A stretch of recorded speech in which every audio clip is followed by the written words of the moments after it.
Welcome back, everybody. Wow, what a banger game one. I feel like we've just had game after game after game that have just been absolutely stellar here on the twitch.tv/academy stream. And TJ, you were talking about it sort of backstage. We were talking about it just, as a desk. How you feeling about this Thanos collegiate composition, just winning game after game? Guys, I don't know, but I think Ornn and Jinx from Arcane are looking pretty good in every single game. Literally every single one, they have high impact. So I would consider picking these characters. Oh, it's just so funny. I mean, I just opened Twitter between games, and apparently this same composition is dominating in LCS2.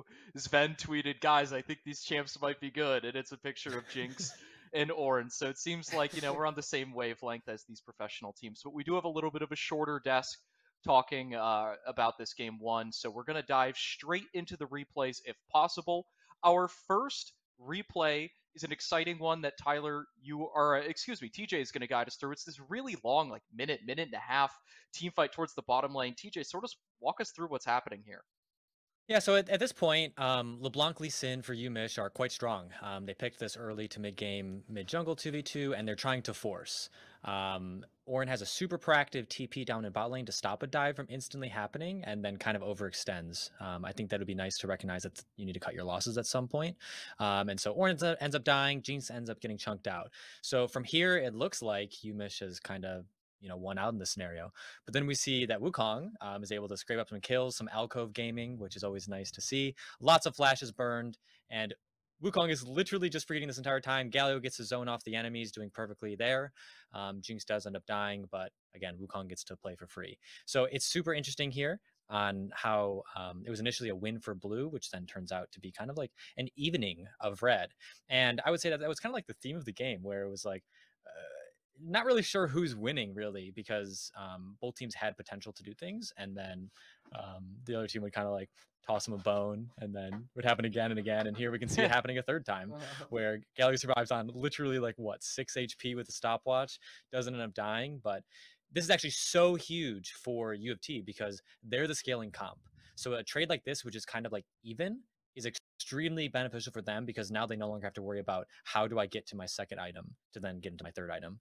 They just kind of get accelerated at that point, where even if they're now on the same items as the enemy, their items are more valuable just based on the characters they have. Yeah, and the action never... Oh, sorry, Tyler. Yeah, no, okay. Go ahead. Yeah, and even on top of that, the U of T is able to secure a dragon off that play too, which ends up being really important for their team comp, because every dragon they get just extends the game even further, gives them more time to scale, and gives these champions a bit more time to come online. You could see in the later on in the game too. Yeah, and speaking of that dragon, we actually do have a replay of that 18-minute dragon contest that happened right after it. I mean, it was just fight after fight after fight. So Tyler, walk us through what's happening here. Yeah, so in this fight, I think it's one of the best chances for UMich to actually come online here. Jinx no flash that they burned in the last skirmish, and they have a really great positioning with LeBlanc and Lee Sin to kind of push Jinx towards this team fight and have not great positioning to go on. She actually has to go into the pit here, and if we just place GP ulti and Rakan ulti in slightly better positions with LeBlanc on this flank, this should be a hard wipe for the side of UMich.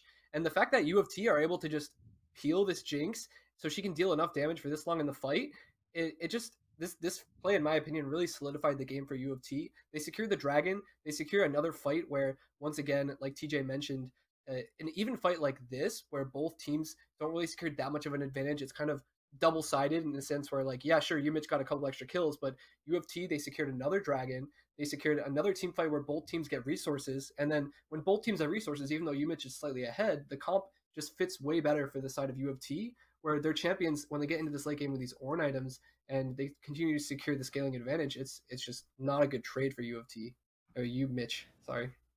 The other end of that is that there's kind of a barrier of execution for the UMich side. Like, it's much harder to play that. So even if they were completely even or even slightly ahead, it's a lot harder. Let's talk real quick about Game 2 adjustments. Tyler, what do you think UMich should do differently to bounce back in Game 2?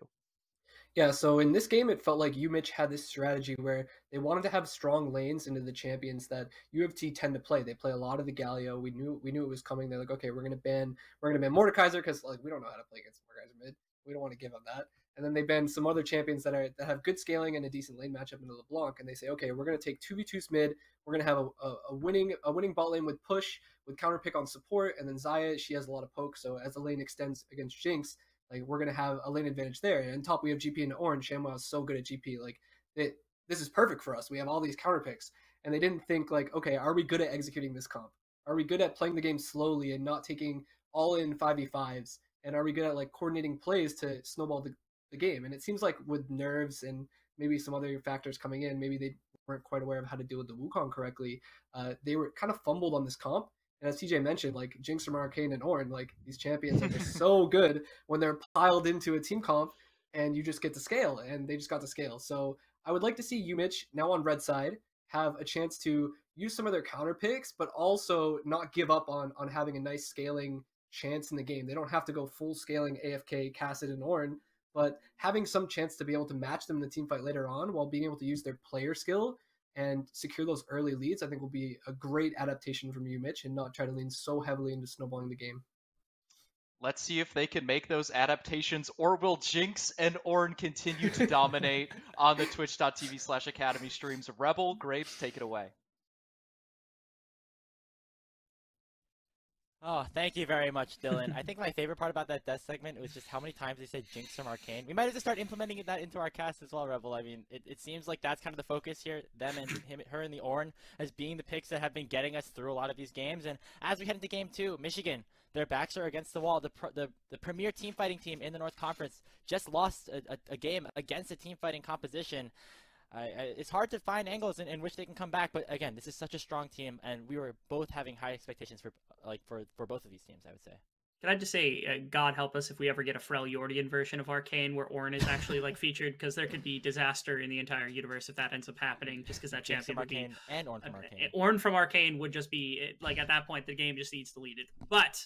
like you said, expectations for University of Michigan, I think, were very high walking in. I don't think they showed anything necessarily awful. I think Tyler hit the nail on the head where it was like, okay, how do you execute a composition like this in the late game? This isn't a team fighting composition. It's very hard to actually manage what those champions are going to do. It almost felt like a hands check. It kind of felt like a G2 composition from back in the day where they're just like, okay, we're better than this LEC team, so we're going to pick whatever we want. And we're not going to concern ourselves that much with how it actually fits together. And it didn't come to fruition, I think, the way that they wanted it to. I love the idea of getting Omly on an advantageous mid lane matchup, and I love the idea of playing for your mid jungle, because I think Jouzef had a good showing into Oltan, and Oltan's showing was enough to tell me that they got to put him in the dirt a little bit. Yeah, again, jungle matchup was what we were emphasizing getting into draft for game number 1, and it is still the point we are going to be emphasizing heading to draft for game 2. Michigan crucially taking red side, so if we did see that counter pick towards Omly or Shamwwow, now would be the time to do it. And just head into this draft right now, a lot of different options now open up now that the teams have swapped sides. Of course, U of T, they have the ability to take Jinx first overall if they really wanted to, which is one thing that's come back every single series now, or every single game of the series that we've casted between these two teams. Gotta love the Wukong ban as well. That is how dominant Oltan was on it, that they were just like, nope, no longer. We will not deal with it. Maybe that's the replacement for the Mordekaiser ban or something along those lines, since now you will see it coming. They don't have to ban that away. If they're on blue side, of course, you know, the counter pick can come through. Mordekaiser can be selected as a counter pick or flexed in some degree. A lot harder to do that now on the blue side here, where Michigan's going to be able to seal their champions. Yeah, and it'll be interesting to see if they end up going for that Mordekaiser ban, if they are just really scared of DeafRef and the matchups that he can have against Omly in there, or, yeah, as you said, if they're just worried about this Mordekaiser as a counter pick. Because remember, it was the LeBlanc B1 on the last game. Michigan really putting faith into Omly on this assassin didn't necessarily go too well. I think that U of T did a really good job drafting against the LeBlanc early pickup. They picked really good frontline. They really did not allow any space for Omly to work against Siekomode on the Jinx. We still see that Mordekaiser taken away, so looks like they're still a little bit afraid of DeafRef. They are. And after last game, especially at the end of the game, DeafRef felt pretty good. The laning phase and attacking it, I think with Somä and Jouzef again and again was the strategy, and so I kind of want to see them employ that. And Jinx from Arcane taken off the board, not going to come out this game. Now there's no Xayah ban either, so you might not even see that champion. It's just dependent now on what they believe they can carry with. A lot of champions that have been in a similar role to Jinx have kind of been taken out of the meta, so a little bit of diversity potentially. Nope, we just get the Xayah first overall anyway. I know somewhere in the distance, often wherever they are right now, you know, TJ and Tyler, they're both just screaming with joy, jumping for joy that we're not going to see that Ornn Jinx combo once again for either of these teams, that it is getting taken away. Interestingly enough, that Xayah pick is still here. You know, was used to counter in game number 1. Instead, Siekomode will be the one to pilot it in this game side, it will be a little bit more of a safer bot lane for Michigan. DGMaster and Somä going for the Senna TK. And they're going to be able to shut down a lot of the early game aggression that can come through from U of T. It does open up for, again, roaming pressure from Blue, because I think it's a little difficult unless you get a really good CZ chain in Xayah. Once she's 6, though, as long as you've got summoners, as long as you've got the ultimate available, you're feeling perfectly fine that you can leave the laning phase, which opens up quite a bit for U of T. And so I think that Blue could be on something roam heavy as well, like the Rakan. I think just makes a lot of sense. Nautilus is another thing that can make a lot of impact across the map. Leona is similar to that, or any other roaming type champion. Just because there's almost no way you're beating this bottom lane and just appear 2-on-2 with the kind of ability that they've got to soak and regenerate and all these other things. So instead, just making sure you've got map impact or team fight in your back pocket from the support is very valuable here. Ooh, a Viktor lock-in here for Omly on the R3. Being into the second ban phase, it will allow for Michigan to ban out some counters that they might have liked, but honestly, I would have liked to maybe see another gangplank. Got a Shamwwow, looked really well, good on the champion, is fine into the Ornn, as we saw in game number 1, but instead, we'll just be saving that lock-in for a later time, and as we head into the second phase, there it is, GP taken off the board. And it wouldn't shock me in all world just to see 2 other mid laners, maybe the Vigar also taken off the board. It seems to be that the scaling picks for DeafRef as a response to this control mage that we were expecting only to be on at the beginning of the series to come out is kind of the bread and butter here. And now you go for a top lane counter pick. I like that they take off the gangplank. They're just making sure that's not going to come through, and I almost prefer the fact that they're going to a jungle preference here to make sure that there's nothing to trap them, just so that Jouzef doesn't get onto anything that he needs. And this has got to be top lane. It's a question. You can do a lot of different things right here with the pick. The one that always pops into my brain from anybody that came from ISU is that like they trained with Disconnector, so like the Rumble I would like to see because I think it's a powerful champion, and into Ornn like you can do some pretty good damage. This would be a bit of a hands check. This is something that Shamwwow plays a lot more of. This makes this is like the most logical thing he could have picked. It's just like Camille, like that's fine. Yeah, it goes Gangplank Camille for Shamwwow. No, Gangplank means Camille. That's kind of the logic frame that we're going with on Michigan. Shamwwow on the top side will be having a pretty safe and I'd say advantageous lane against NøticeMeSenpai on the Ornn, which again we're seeing, this frontliner for Senpai again, which is not, again, what we were expecting throughout this draft. Now, I think we need to see a little bit more damage, and that is some damage right there. It could go mid, but I'm expecting this to be Oltan on the Talon. Oh, no! Wait! A Lillia lock-in. They've played the Talon in the jungle, but DeafRef has played this Talon before in the mid lane. It's just an attacking piece to go roaming with. This is an incredible adaptation. This is some of the goon shenanigans that are getting brought out from the side of UOT. They're showing their hand a little bit by having the roaming mid laner out of DeafRef. Last game it was the Galio, didn't get too much pressure in the laning phase. This time has a champion that very directly will hop walls and attack whoever it is that is in front of him. Incredible adaptation for game number 2, a complete switch up of what you'd expect after what we saw from DeafRef in game number 1. Yeah, so again, we were talking about how he plays so many different styles. DeafRef is sort of that jack of all trades. We saw the Galio in game number 1, see Kassadin and Veigar and Mordekaiser banned away from him, and he's like, okay, that's fine. I'm going to play an AD Assassin, something that is nothing at all similar to any of the other picks that you were worried about for me, and that's just what Toronto like to do, play around DeafRef and his kind of versatility, and the rest of the teams follow suit. And the response, of course, is that you have an AP jungler that you need to do damage on the back half, and that's the Lillia here, which is a bit of range to work to it, and has a good amount of interaction with like low-range champions, so the Camille, the Olaf, the Tahm, Kench, and the time comes really can do some kind of mean things. But I don't love the Lillia pick here. I think they're, when it comes to AP damage, it's one of the better for pure AP damage, but there's more kind of selective picks I think you could have gone to, especially ones that don't get countered by Jouzef's, probably his best champion. Olaf is a champion to bring out in a game like this, and it actually gives me a lot of hope for Michigan in this game, where they've got good scaling, good lanes, a lot of comfort in their back pockets, and enough from Jouzef to really take over the early game. Yeah, I think throughout this regular season, we've seen Jouzef play a lot of meta stuff. Things like the Volley Bear, the Hecarim, the Diana, the Lee Sin, like we saw in last game. He has a couple of pocket picks, though. The Talia is one of them, and then also here in this Olaf. Again, starting to rise a little bit more into the meta. Has a couple of buffs on its way as well if they're able to get into that next patch. So maybe just a little bit of practice for Michigan's eventual, like they're thinking at least, eventual matchups later on. And this is a good matchup here for Jouzef. It can, match the clear of the Lillia rather effectively, and also can have some early impacts around the map. It can, specifically in attempting to make sure that mid lane doesn't go awry, because if the Talon gets going early, it's a lot of mess to come out with.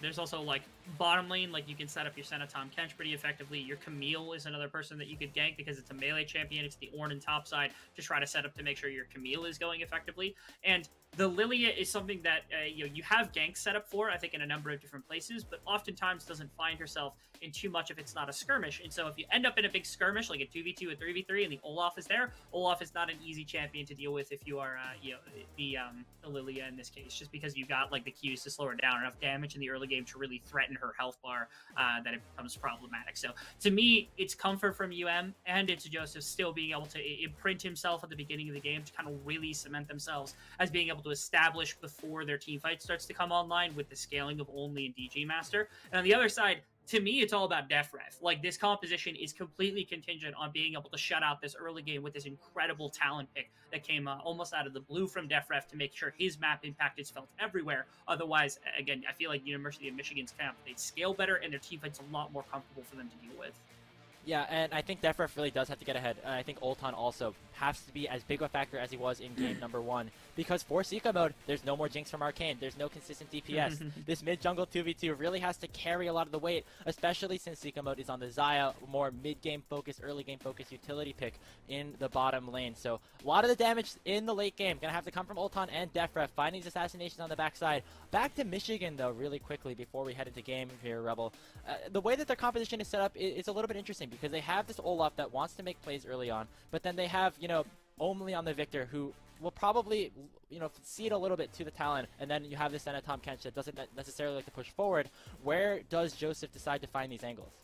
I think breaking out mid is the first thing. I think both junglers actually pay a little bit of attention to mid lane just to kick off the game. Mostly because, like, Ornn versus Camille shouldn't go anything crazy. Like, the Camille engaging into Ornn shouldn't lead to a kill, and the opposite shouldn't be true unless you're, like, playing and getting auto-spaced by an Ornn for some reason is the Camille. And with the hook shot, you're pretty safe.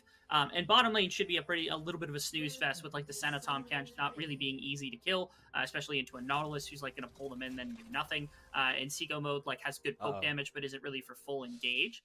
This is a bit interesting because they're going for our first level 1 of the tournament. Yeah, things are frozen. Don't worry about it. It's okay. No, it's not just. Yeah, I'm in college, so in my dorm room. So sometimes the internet might be a little bit faulty, but this is just a spectator bug right now. Don't worry, ladies and gentlemen. We will be getting into game rather shortly as a 5-stack from Michigan opens up. It is. We haven't actually seen this really all day. For the most part, we've been seeing just kind of blankets, 5-point level 1s, not doing anything crazy. This is the first time. And Michigan is a team that has really good coaching, really good preparation on a week-to-week basis. And so I was surprised that we didn't get any of this in our first game, but I'm happy that we're seeing it now in the second game as well. As the deploy goes out into bottom lane, it should net a good amount of advantage for DGMaster and Somä on the bottom side. They could use like the auto attacks and the early Qs from the Senna to potentially get a bunch of control over Siekomode in the bottom lane and not allow the Xayah to kind of establish themselves with the feathers and things along those lines to make sure that Michigan's bottom lane feels a lot more comfortable. Yeah, bottom lane's certainly going to be a big factor as the Wolverine season is on the line. Both junglers patting down there as well. We might see some shenanigans in the level 1. Early lockdown onto Somä, but blue is very low already. DGMaster raining in the auto attacks, and that is a big HP advantage for the Wolverines to start things off.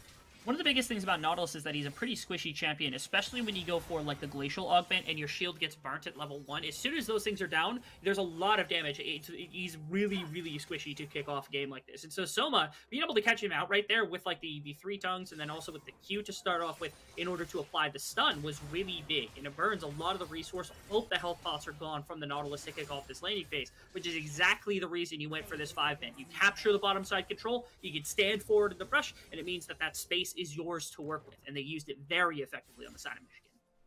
Yeah, and I think we touched upon this in the last series that we had, but the Senna, Tahm, Kench normally sees a good amount of the pushing power, so making sure that you get an advantage in the level 1 is absolutely crucial if you are this Michigan bottom side.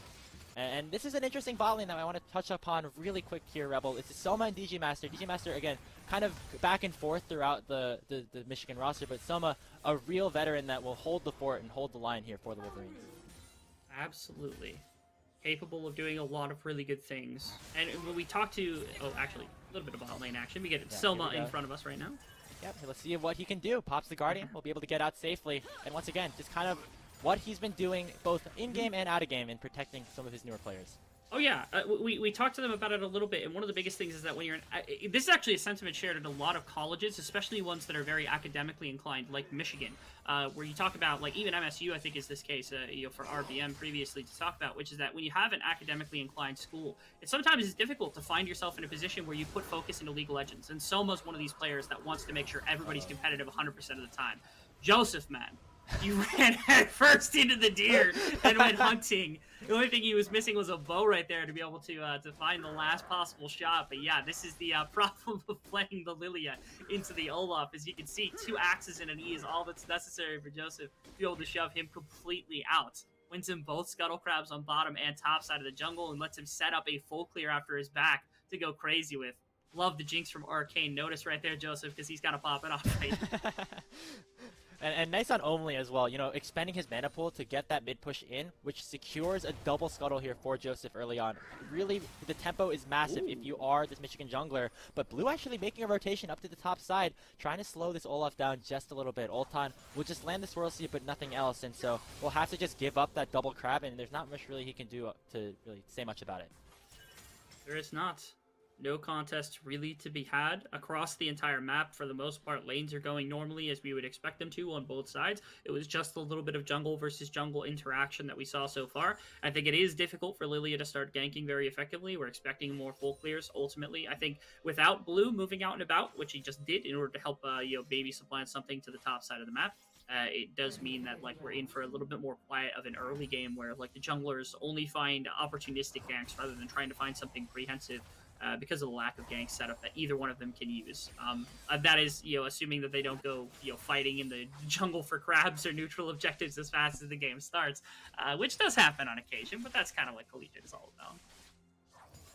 Yeah, and so far in this early game, nothing too crazy overall. Of course, Jouzef getting just a slight camp advantage, but it's still Oltan on the Lillia, a champion that can farm up just as nicely. So even though it is the double scuttle going over, Jouzef is playing in this meta currently where the Scuttle Crab's first spawn is not really that valuable when all is said and done. Just gives the gold, not a whole lot of XP. So in terms of just pacing and acceleration, Oltan and Jouzef still pretty much on the same foot, with neither of them finding an early gank. Absolutely. Really quick, while we have a bit of moment of reprieve, as Jouzef kind of steps into the bottom side, potentially to look for a bit of pressure. Actually, I will say this because it looks like a full engagement. Nope, nope. We're good. Just the coverage here. Oh, there's a hook. Here comes the hook. Re-engage maybe as Jouzef will enter. There's a Swirl Seed from Oltan, and that's just going to be, I think, UOT pushing the wave in. Have to be careful, though, because DeafRef hits level 6. This is the roam from the Talon that we need to see out of Toronto. The Rake opens up the fight. And I think DGMaster is safe for now with the flash over the wall. Finds the hook onto Jouzef. And Blue secures first blood for the University of Toronto. Now under the tower they go. DeafRef taking up the shots. Forced to flash away. Oltan in a bit of trouble, but is rather tanky. Has a lot of damage. Will be able to get out. 1-0 to Toronto to start things off. Very aggressive positioning right there from the side of Michigan. I think that Jouzef thought that he had more health, but again, having an assassin and the ability to bring down a...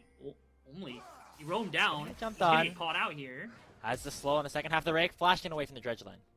It's terrifying because it's around a corner and yet you still don't feel safe because it's a Nautilus hook. It's the one skill shot in the game you have to be wary about that for. His roaming down, I think, was an attempted punishment against DeafRef, who was down quite a bit of health, but he found himself, I think, a honey fruit, and that's what let him outlive. Now going to find a little bit more, but he's in a lot of trouble here. Yes. Runs back into Jouzef, and now the re-engage can come through. Shamwwow on the flank, lands the ultimatum in onto the Lillia. Nice death ray coming through, a lot of damage here, and Jouzef gets his revenge onto the enemy jungler. Make it a double kill. Michigan strike right back. So the support from the entire team, both the roaming from Shamwwow down to this lane and also Omly, kind of stalled this play so long that it allowed for Jouzef to show back up. It came down to, like, the bottom side dive had set up poorly and Jouzef got punished. He came back out, and you can see this is where we set things up, where, like, Omly is in a position that he's trying to stop the back, trying to stop the angle of escape from Oltan, who's getting shoved out from the bottom lane. And, you know, they start to think, like, oh, we can catch Omly. But Shamwwow. Yeah, they didn't really catch on that Shamwwow was right behind him. DeafRef also stuck around for a while, trying to put damage into Shamwwow just to make sure that they could punish him and maybe try to trade 1-for-1 because they knew the kill was going over. But again, the ultimate was down. Talon doesn't have that kind of single target damage quite yet in a game like this, and it means that it's near impossible. So just the 2 kills going back to Jouzef, taking away a little bit of advantage that they gained just seconds ago when they had killed him in the trap rush. Yeah, so overall, 1,000 gold lead in favor of Michigan. You know, we were talking about maybe how the mid lane farm could be an issue, and in terms of the roaming potential, you know, Omly also having just as much of an impact so far. Might get punished here though, as DeafRef and Senpai are on the horizon. There comes the Ornn steering charge. DeafRef picks up the kill, and in the bot lane, Siekomode flashes forward. Can he get the kill on DGMaster? He barely is able to escape with his life. The Senna survives. Jouzef finishes off the kill, now on a killing spree. Michigan get a fight in the bottom lane. And what I want to see is more playing into Talon from the side of U of T, but the problem is now there's a couple of places on the map. The bottom lane has a kill now in the Tahm Kench, which is going to make it nigh impossible to actually kill this bottom lane at all. That's the advantage that they needed to kick this into shape. And Jouzef, again, being able to pull a couple of kills at the beginning of a game like this means that he has this advantage on the Olaf that's impossible to deal with in the wrong situation. This was the fight as a whole. You see the feather setup from Xayah, that's what you're really paying attention to. Somä kind of splits the difference right there as they find additional damage into multiple members. DGMaster wasn't putting focus into blue, and I think that was really smart because it meant that Siekomode took too much damage at the front end of this in the flash. Breaking that vision is what bought all of it. If you focus into blue, I think you're just committing to a 1-for-1, maybe a 2-for-1 if like your Nautilus decides to find the end of that play. But because of that, because of the flash and the decision from DGMaster, likely ends up in a position where like either they trade 2-for-1, but then the possibility of this flash breaking vision gets them to 2-for-0, which is everything they could have asked for and more. Yeah, and especially considering that, you know, DeafRef did make a play in the mid lane before that. Him and Senpai did take down Omly in the mid lane before that fight unfolded down bottom. So making sure that you're keeping the pace up against the team with the likes of DeafRef, who needs to roam around and continue to make plays. You know, Michigan are fighting back. They get one kill, they give up one kill in the mid lane, but they get two right back. Now can they Jouzef fight this in the 1v3? He gets deleted. Shutdown in onto Oltan. It's a bit of an over-aggressive play coming out from the young jungler. It's him, I think, finding himself in a position where he was caught between a rock and a hard place. If he presses Ragnarok, he can, like, maybe try to run away, but there's not enough, or there's too much damage between both the Lillia and the Talon to actually walk out. But if he doesn't press Ragnarok, he just gets CC'd to death anyway. And so he presses Ragnarok, tries to go in, tries to trade 1-for-1, just gets pinched off in an attempt to capture control of top river, but that's what blue was there for. Again, talking about how, you know, the Nautilus can kind of abandon bottom lane a little bit to leave the Xayah to her own devices. In order to make an impact across the remainder of the map. And it seems like Michigan doing a good job so far. Jouzef still looking for the plays. You know, he has a lot of squishiness on this Olaf, but now with the Gore Trigger completed, we'll look to go a little bit stronger down to the bot side. Might have had another opened up fight. Ultimates traded here as the Feather Storm comes out. And DGMaster and Somä taking over down bot. They have Jouzef down in the bottom side, sure, to match, but they're really just making Siekomode unable to do much. Normally, this trade-off is perfectly fine because the Senna doesn't take tower plates that often, but especially with Jouzef here, it has to be very careful with your Siekomode. Ragnarok not popped just yet. Jouzef just still reining in some of the autos in onto blue as he knows that they can finish the job on a Siekomode just as easily. Up on the top side was a kill in return. NøticeMeSenpai getting down really low. Shamwwow almost unable to, you know, turn around that side. Talon as well in bottom side. Oh, yeah. Okay. How do you get there? What happened? He's jumping. Parkour.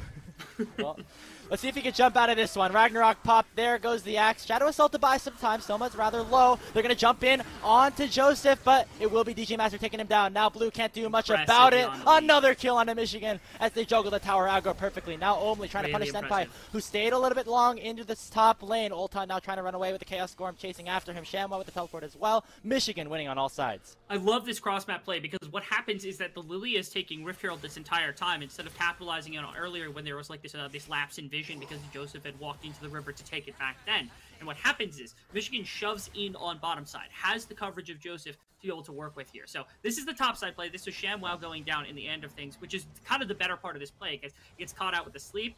Senpai missed the ultimate. That's why Shamwwow made this so close. And underneath the tower probably just got ulted, took a couple of Qs here and there. And the worst part of this, the tail end of this play led to Senpai having to stay because they wanted to drop Rift Herald. So they had to push out 2 waves, and only just now arrives because he gets here just as they're dropping the Rift Herald to kill off Senpai and to be able to close off Oltan's escape path.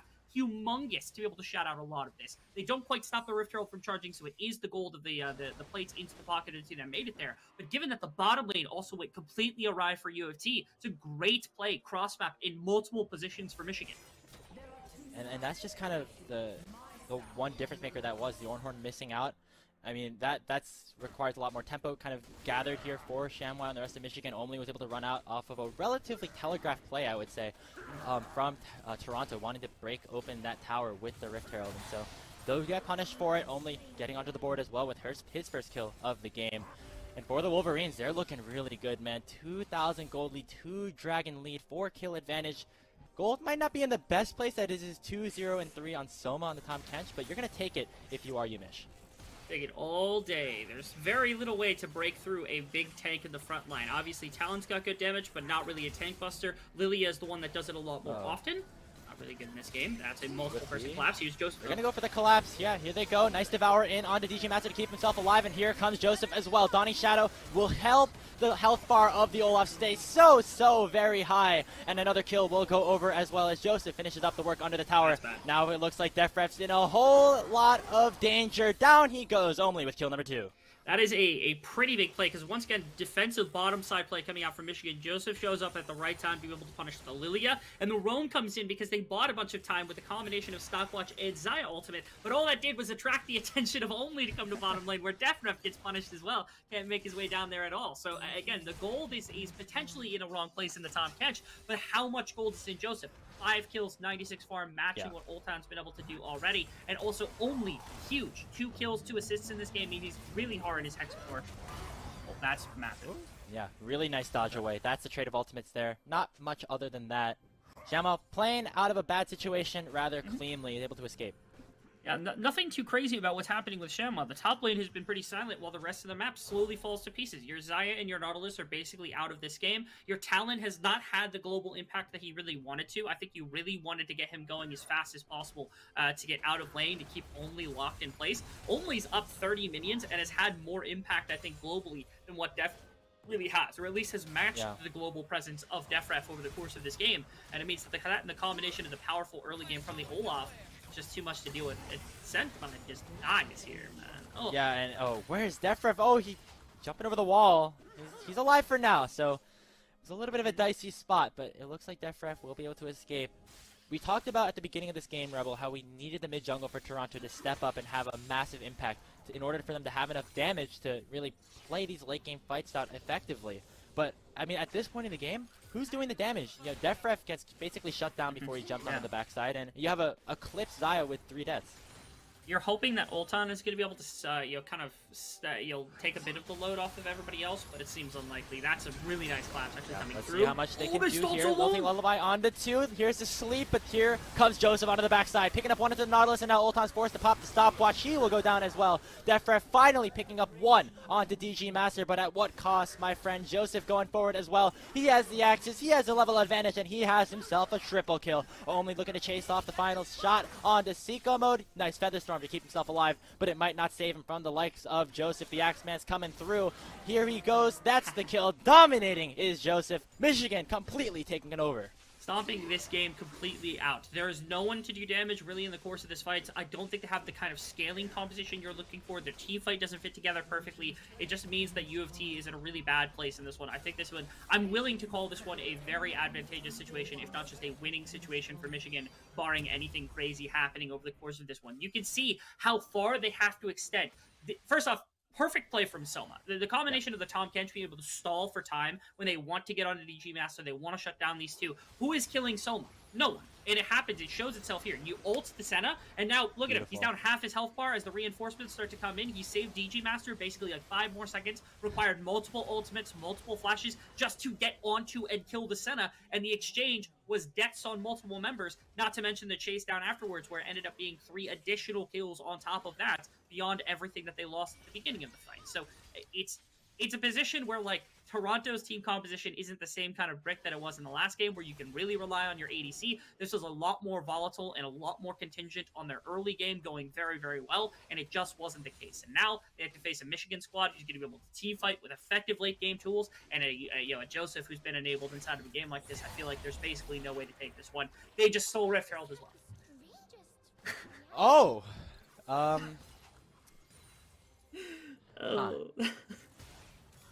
Well, there's not much to say about that. No, there's not. They didn't get the eye, unless Shamwwow goes on some sort of James Bond mission. There, he just got it. There we go. Oh, it's not looking good if you are Toronto. They got the game won, but it did not look like they could be a team in any winning position if you just look at how dominant Michigan has been throughout this game, Rebel. Michigan's been amazing. This is kind of what we expected from them in game 1. This is a lot more standard. This is a lot more comfort. This is the champions of the pools that I think I was expecting walking in. And now you're seeing why it is that like we predicted Michigan, or that we have Michigan favored on our analyst desk a little bit more. It's just because this is the standard style that we expect them to go to. This is third dragon in the game. A little early there on the blast cone over, and it just will be Jouzef securing that dragon. And look at the wipe here. Ornn doesn't connect. A double kill already onto Jouzef. One more onto DGMaster. The Featherstorm only buying a couple extra seconds. Triple kill now onto Jouzef as Shamwwow looking to finish the job against his opposing top laner. Ornn might be tanky, but without Jinx and Arcade, can't do a whole lot of damage. Shamwwow gonna look to finish the job, maybe, or here we go. Hook shot over, Searing Charge to cancel. That is the ace for Michigan. And with that, I think the game is basically over. At this point, all that Michigan has to do is not lose the advantage that they've got right now. If they play out a standard team fight, I think it's really impossible for U of T to find a pickoff onto anybody with the Talon, anything without having like a massive ultimate from a Lillia in this particular case. They don't have the backbone of damage to take 5-on-5s around neutral objectives. So really all that has to happen is that they go to Baron, or they set up Baron and they set up for a Dragon, and 5 minutes from now they got an Infernal Drake and the game is basically won. This was, like you said, Oltan getting into the pit. I think they expected a collapse over the wall a lot faster, but they weren't able to make it happen because Talon came over late, got CC'd up immediately. Oltan wasn't able to make anything happen, and it was kind of this, the term I like using is stormtroopering, where it's like one at a time they show up in a fight and they kind of just get brought down as they go. And sometimes, very rarely, it's a useful strategy, but oftentimes it just does nothing. And right there you could see going in one at a time did basically nothing for the side of University of Toronto. All it did was meant that they got brought down one at a time as Michigan slowly takes control of the game. 11,000 gold, they're ready to take this win, and all they need is a Baron, all they need is an Infernal Soul, something to make sure that they can win every single fight no matter what. And that sort of brings us back to our original point when we were talking about expectations going into the draft. Where's the damage? I mean, sure, Michigan's up so much at this point, but really no late game win condition at all for Toronto to try to come back. We'll see what happens here as the fight has opened up. Jouzef is going in 1v3, but he's just so tanky. He has the heals. He has everything to survive throughout the entirety of the University of Toronto lineup. They're going to take the Devour in onto DGMaster as well. DeafRef not long for this world. That is a clean ace, 5-for-0. And hey, guess what, Rebel? It's 20 minutes. Baron is on the table. Yeah, they just get an immediate Baron off the back of this play, and that's going to be a massive play. It's going to be a massive setup here.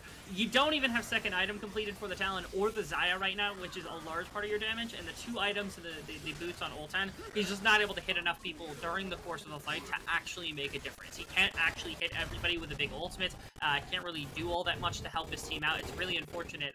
Oltan had a pretty okay game. The team has just like not been able to put all their pieces together. Their early game was a little disastrous, and now all of a sudden Michigan's in perfect position to win this one. Here's the thing: they've got Baron buff. All they have to do is stand in mid, stand in bot, push those in, grab Infernal Drake. The game is over. Like there's zero way that U of T can come back at that point, because not only are they down damage right now, if you go down Infernal Soul to a team that's got good range, great protection for their backline when you've got multiple divers, and better scaling than you, as well as ways to engage on your backline, I don't know how many more boxes you can check for like terrible late game team fight, but that's about all of them. So that's what we're waiting on here. I think that's all Michigan has to do if they don't just go for a kill shot right now. I will say, you just did what you're not supposed to do as a caster, which is make a guarantee about a game ending. Sure, it's 14K. I guarantee. Congratulations on Toronto on the sweep. Well, congratulations. Yeah, what else do I need to do to curse this? Like, Omly's having a really good game. He never dies. You would never run it straight down mid lane and accidentally, execute 4 times in a row. Let's see what happens here at Rebel, because I think you're right. Michigan almost certainly has the position to end this game. They're pushing on all 3 lanes. 1-3-1 is the name of the game with all the solo laners in the sides. And for Toronto, really not a lot of defense. You probably just have to hope that an Ornn finds 5 people and you're somehow able to do some sort of man. I'm trying to come up with words. They're not coming right now. Man, I can appreciate so much of just like the diligence of Michigan to time those waves together. That was perfect. Like all 3 of them hit at once. Our observers did a great job being able to capture it. Here's the fight afterwards. They're splitting up the map. Jouzef actually taken low, but it doesn't matter. He's still alive. Jouzef legendary, and here comes the rest of the damage. Somä unstoppable on the top. Kench, mind you, as another one goes down as Siekomode falls. 4 kills, make it 5 in just a little bit, unless Oltan doesn't want to give up the ace. He's going to sit over and watch his base fall. University of Michigan strike right back, and we are headed to yet another Game 3 here on CLoL. Standard game, early game going heavily in the way of Michigan. They didn't have a composition that was difficult to team fight into. U of T relied too much on a little bit of a lot more complex of a composition into Michigan, and I don't think that's the way that you need to go in a composition like this. I liked the ease of the first composition that they played. This one was a lot harder, a lot more difficult to execute both in the early and late parts of the game, and I don't want to see them go away from that. Our game 3, hoping it's just simple team fight versus comfort from Michigan, so we can get an absolute just slugfest of team fight after team fight between the two of them, because we really didn't get much of that in that game. Nonetheless, 1-1. Going to our second best of 3 of the game, going 3 full games. I guess, Riot picked the right matches to be on Academy? Question mark. All best of 3s all the way through. And again, these are such good teams. I mean, you don't want to understate how well Toronto was able to turn that first matchup around, because even though Michigan has garnered pretty big leads in both of the games, it was Toronto that came back from a crazy deficit in game number 1, and we got to keep that on our minds as we head into game 3, because now we are once again at a winner-take-all situation between 2 of the top teams here in North America. We're going to send it over to our desk to break things down before we have our decisive matchup. Thank you very much, Grapes. Great cast for Game 2. And like you said, we are back to another Game 3 on the Academy stream. This is just exciting stuff. I mean, 6 out of 6 potential games so far, and both series have been very close. This series, I think most people thought would be very close, but the first series was an absolute treat as well. So real quick, let's look at the draft for this second game, because I think there were a lot of interesting adaptations.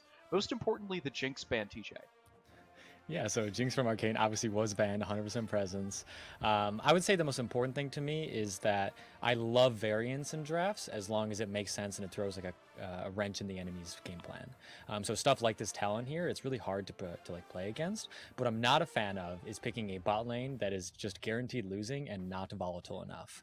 If you want to play the Talon, you need to pair it with something like extremely obnoxious. Like let's say this was like a Draven Nautilus, or even just something with like more kill pressure, like let's say Kai'Sa Nautilus. Then I think the Talon stars have a lot more value, and maybe U of T could have pulled out a win with that. Unfortunately, that just didn't happen. And when you kind of look at the drafts, I'd pretty much always prefer to play the red side draft at the end. Had potential at the start, but kind of I think fell off as it went through. Tyler, do you have any thoughts on how Game 2 draft went?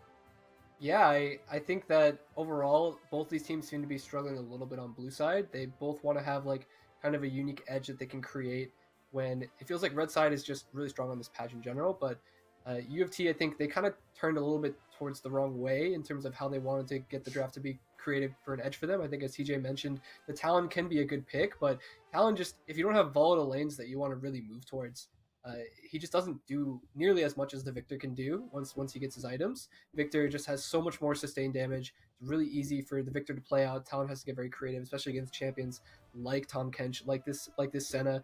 They're going to be able to sustain really hard in lane, and it just feels hard to get an edge. And when you have a snowball champion that can't get an edge, like we saw in the first game, it can be really hard for you to really bounce back and come back in these team fights. Definitely makes sense, right? The Talon left a lot to be desired. It is a spicy pick, but unfortunately it didn't really come to play in this game. But we do have a few replays to sort of go over what actually happened in this game 2 and how Michigan has tied the score. The first replay is actually a 12-minute, 50-second bot lane play that is really interesting to see, and this is where the game really got spicy, Tyler. Yeah, this bottom play I think really kind of unlocked the game for the side of UMich. It's a play that U of T has to force, so they're looking for this. They need to create some sort of small advantage, but if you notice, their Talon isn't coming first. He's the player who needs to be moving quickly in between these side lanes. So the skirmish happens, Olaf counter ganks, and now U of T is in a situation where they're already committed. They used all these resources on a timing where their Talon wasn't coming first, and it just backfires immensely for these guys. They lose so much off of it. They don't kill a single member on the enemy team, and like it's crazy. And so this actually shows a really well-played situation by the Olaf for him to make sure that he's there to counter. And I think this actually contrasts a play that U of T made earlier where they sent their Talon down, sacked a wave, or even when Ornn had walked mid and then killed Viktor on no flash. Kind of being first to these plays and these volatile comps is super key, and I just don't think U of T had enough of it to justify a win there.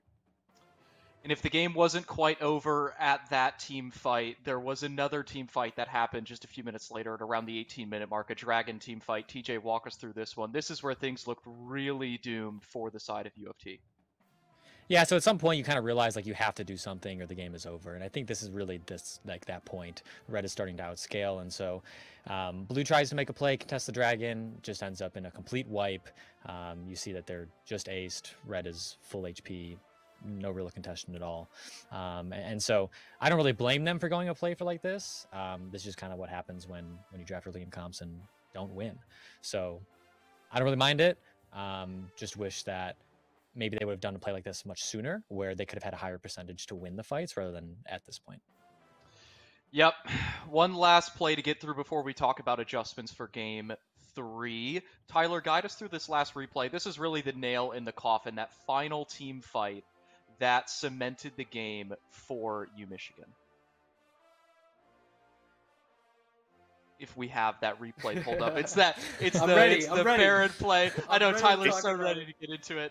No worries, we've got production pulling up that replay as soon as possible. It's just this Baron play where it really just feels like the game's over at this point, and this is just, Yeah, this is kind of a last-ditch effort from U of T. If you can see, like, they're not quite grouped up. They know they want to get Baron vision control. They think they might have someone caught out with their little sliver of vision that they have. They go for a last-ditch effort, but overall I think they're just super far behind against UMich, and this is, as we said, the nail in the coffin here. They just able to ace them fully, secure Baron, and then push it out for the victory in the second game. Okay, guys, we need to talk about Game 3 adjustments. We have a little over a minute left on this desk, and there's a lot that needs to change for both teams going into this third game. TJ, give us a thought on what you think should go differently in this final game to clinch the series. So item 1, you're playing a blue side, red side gambit here, where if you choose red side, you might have the better draft, but you're forcing a Jinx ban really for yourself. I think that's important to note because Jinx will just win every single game. They actually did side swap, so we know U of T will be playing back on red side. I think that's... I would love to see, like Rebel said, just kind of bunch of collegiate bros going back and forth, team fight, front to back, and seeing who can play better. Instead of kind of like handicapping yourself in the draft where it's like we have to be creative, we have to put in the extra work and do the additional effort. I think that's going to be their best chance of winning U of T, and maybe no more Xayah for today, like at all, because she hasn't looked impressive in any of the games yet. All right, Tyler, what are you thinking? Yeah. So actually, I think that UMich has the winning formula now. Game 1, they decided they wanted to test the waters a little bit, play a little snowball, see if they can use their player advantage, the skill gap, as we might say. And I think just as long as they keep in mind that scaling's pretty good, especially when you're not that great at snowballing and you're better than the enemy team. So as long as they draft a little bit more scaling on their blue side, I know blue side has been not the side of choice for a lot of these teams. It's been a losing side, but just in general, I think if they just draft themselves some scaling, it showed this game they can get their leads and they can hold them if they can fight in the late game. You heard it here first from our Mega Minds. More scaling means you'll win the game. Will Jinx show up from Arcane again? Rebel, Grapes, take it away. Game 3, our second Game 3 of the day. Thank you very much, Dylan, and he's so right. We've gone the distance both series. The Silver Scrapes marching band music is playing in the background. I am just so pumped. Man, winner take all between two really strong teams here, Rebel. There's nothing that gets me going even more than something like best of threes inside of collegiate. Top 32 just drives me even further beyond belief here, man. Coming in, we almost expected this to happen. We knew that U of T and Michigan was going to be a really competitive series. We've seen it before, and now we get to see what they've got, what adaptations have been brought from both of these teams for game number 3. I'm really excited because, again, if we get a double late scaling composition and we get 40-minute game with, like, incredible team fights, I might explode from excitement, like legitimately. I think we might be on some delay, but if you are listening, any coaches on Michigan, coaches on Toronto, please do that. I would like to cast that game. It would be very fun.